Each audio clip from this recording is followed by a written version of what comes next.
Mon état d'esprit, je suis un peu stressée à vous dire pour essayer le flyboard, mais je pense que ça va être c'est un concept assez sympa et assez fun qui pourrait être accessible à plusieurs personnes telles que des filles. Donc on va essayer et je vous dirai mes impressions après.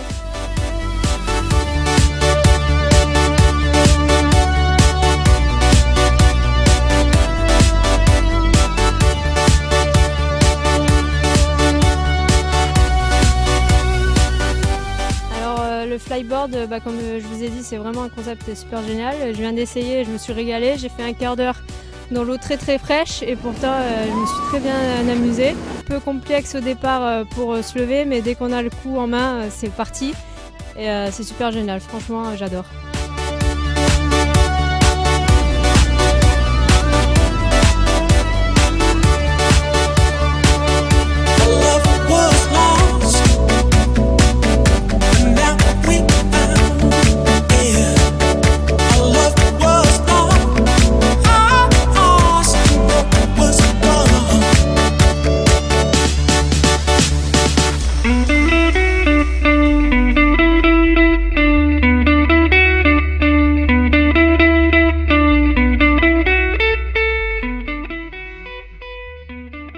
Alors le fonctionnement est très simple en fait, c'est un tuyau qui vient se connecter à n'importe quelle turbine d'un jet ski ou d'un engin comme vous avez vu sur la première vidéo. Ça peut s'adapter sur n'importe quel jet, il suffit d'une puissance de à peu près 100 chevaux pour déjà décoller à 2 mètres de haut quoi, en fait. Après il est recommandé d'avoir à peu près 150 chevaux. Avec 150 chevaux là vous pouvez atteindre la hauteur maximale du tuyau, c'est-à-dire à peu près 5-6 mètres. Le principe est simple, c'est un tuyau donc on connecte, il y a un système de rotation qui permet en fait de maintenir le tuyau en pendulaire. Il y a un système de rotation ici au niveau du tuyau qui permet que le tuyau ne s'en mêle pas et aussi de pouvoir faire des virages assez facilement. Ensuite vous avez donc là vous pouvez voir les buses principales qui permettent de donner la poussée pour décoller. Et ici vous avez les buses en fait de stabilisation qui viennent se fixer aux mains.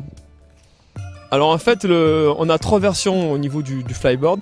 On a la première version qui va être en fait dédiée à tout ce qui est location, initiation et pour les personnes qui sont vraiment en apprentissage, où la personne en fait est sur le jet, s'occupe de démarrer et de gérer l'accélérateur. Donc ça c'est vraiment la version la plus simple pour apprendre. Au moins l'utilisateur de la flyboard n'a pas besoin de gérer la puissance délivrée, il ne gère uniquement la hauteur qu'avec l'inclinaison des pieds.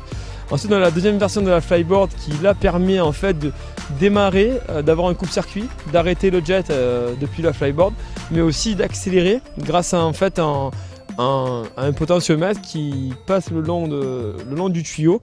Donc en fait l'utilisateur de la flyboard peut être seul et sans personne sur le jet en fait.